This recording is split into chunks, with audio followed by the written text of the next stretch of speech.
Sanctus,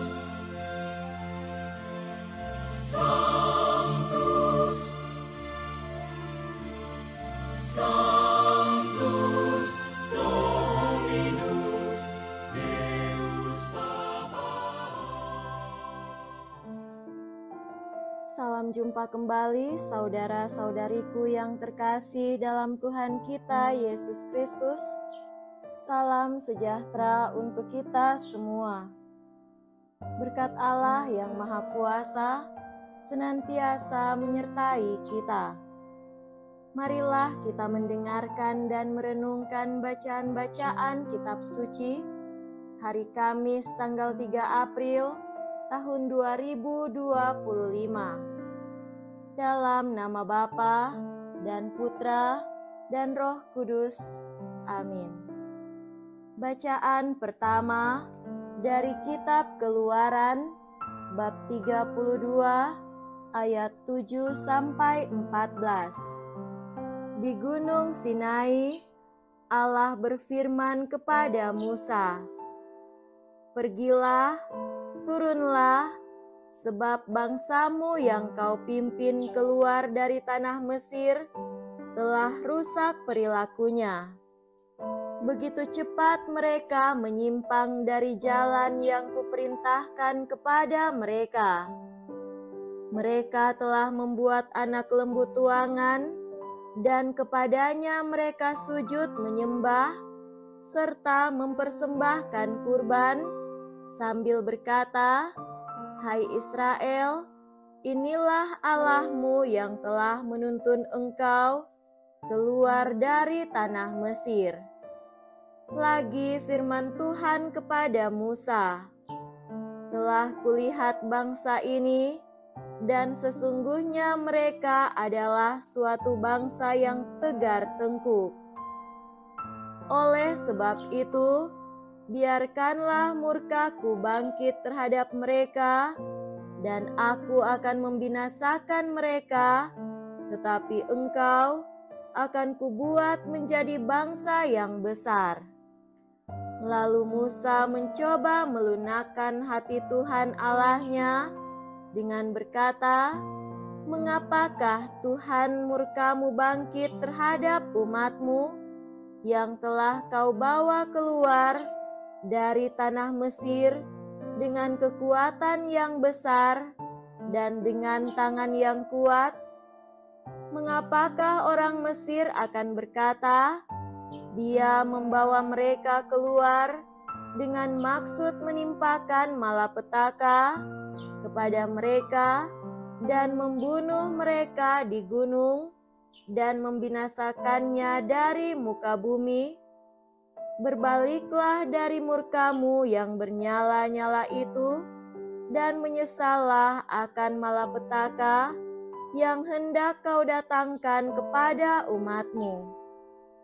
Ingatlah kepada Abraham, Ishak dan Israel, hamba-hambamu itu, sebab kepada mereka engkau telah bersumpah demi dirimu sendiri dengan berfirman kepada mereka, Aku akan membuat keturunanmu sebanyak bintang di langit, dan seluruh negeri yang telah kujanjikan ini akan kuberikan kepada keturunanmu, supaya dimilikinya untuk selama-lamanya. Dan menyesallah Tuhan atas malapetaka yang dirancangkannya atas umatnya." Demikianlah sabda Tuhan. Syukur kepada Allah.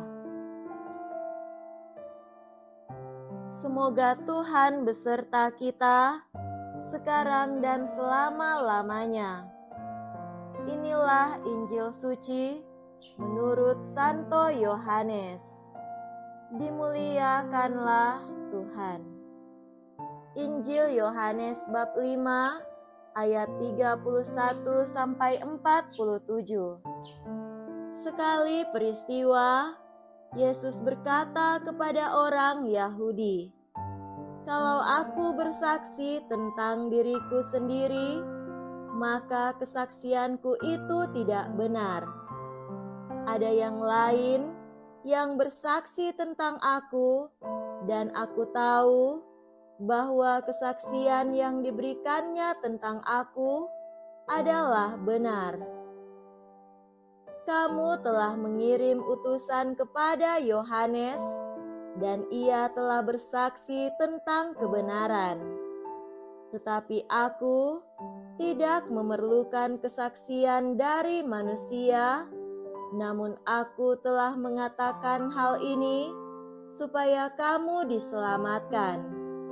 Yohanes adalah pelita yang menyala dan bercahaya, dan kamu hanya mau menikmati seketika saja cahayanya itu. Tetapi aku mempunyai suatu kesaksian yang lebih penting daripada kesaksian Yohanes, yaitu segala pekerjaan yang diserahkan Bapa kepadaku supaya aku melaksanakannya. Pekerjaan itu jualah yang sekarang kukerjakan, dan itulah yang memberi kesaksian tentang aku bahwa Bapa yang mengutus aku. Dialah yang bersaksi tentang aku. Kamu tidak pernah mendengar suaranya, rupanya pun tidak pernah kamu lihat, dan firman-Nya tidak menetap di dalam dirimu, sebab kamu tidak percaya kepada Dia yang diutusnya. Kamu menyelidiki kitab-kitab suci, sebab kamu menyangka bahwa olehnya kamu mempunyai hidup kekal. Tetapi walaupun kitab-kitab suci itu memberi kesaksian tentang aku, namun kamu tidak mau datang kepadaku untuk memperoleh hidup itu.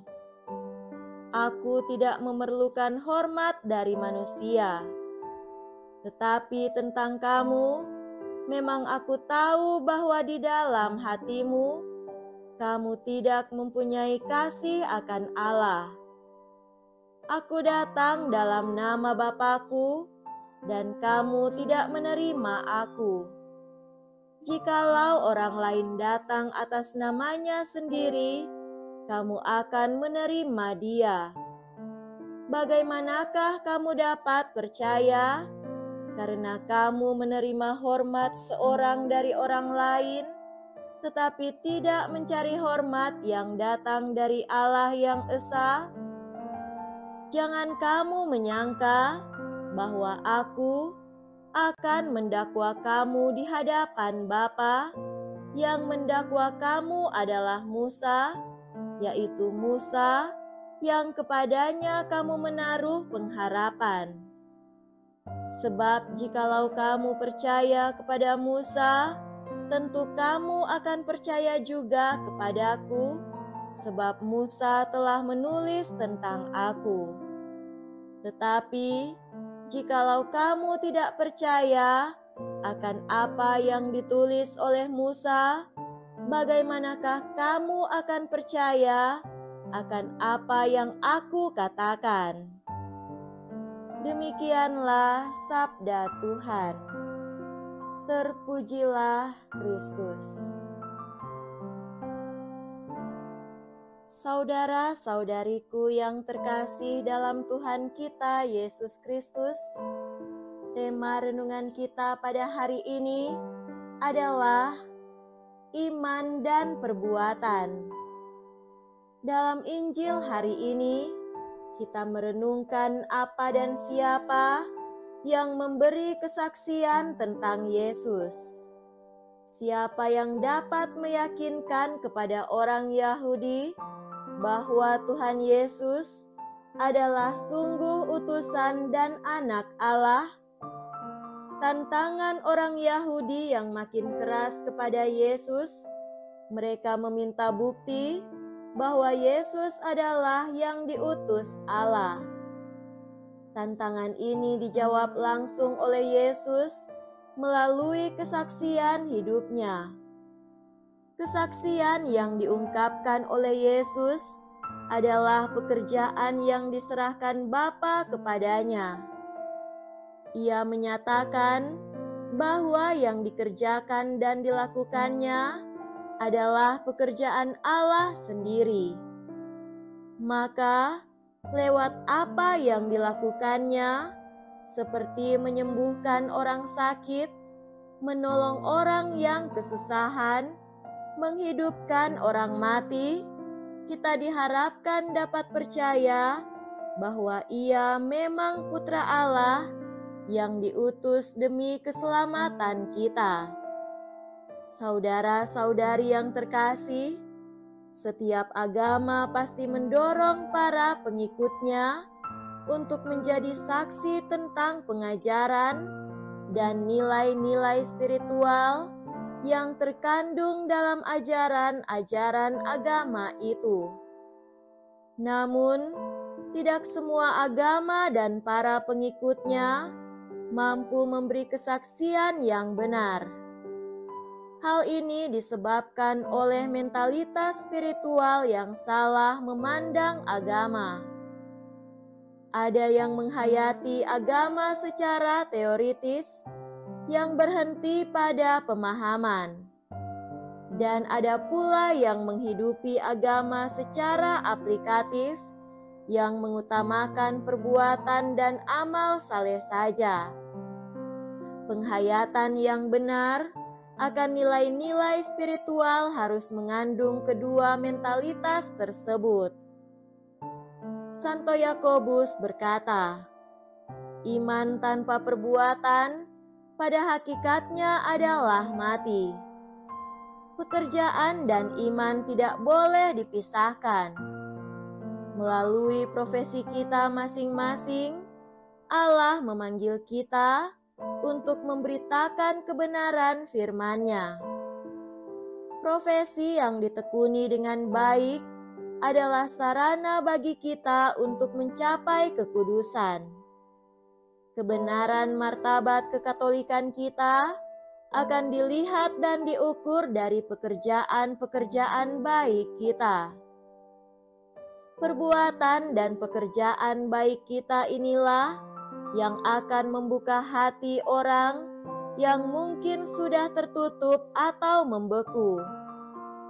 Melalui perbuatan dan pekerjaan baik kita, kehangatan akan terpancar dari hati kita dan menggugah serta membuka hati banyak orang untuk percaya akan kasih Tuhan yang sungguh nyata dalam hidup manusia. Semoga demikian. Amin.